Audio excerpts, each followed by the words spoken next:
So I am going to the chapter modules, and I am going to the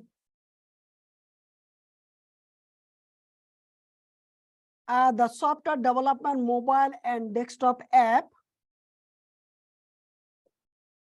View slide, it is shared with everybody else.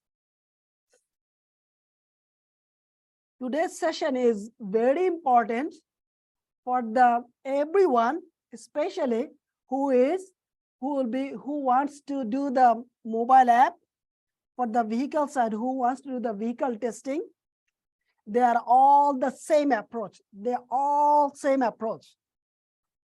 And the desktop app, we'll be learning desktop, who use the desktop app, why the desktop app is part of the client. So we'll be learning all of this. Let me go over there's a big agenda is here. A lot of big agenda is here. It's unlimited, the agenda today. But good news is it is easy. Why?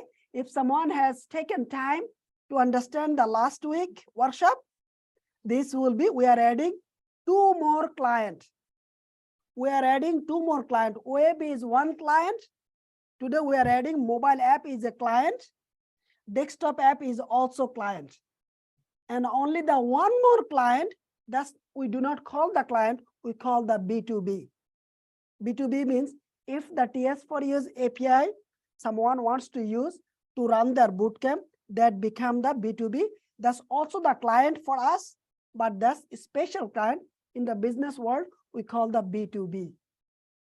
Okay, so make sure that, and that's it. There is no other terms.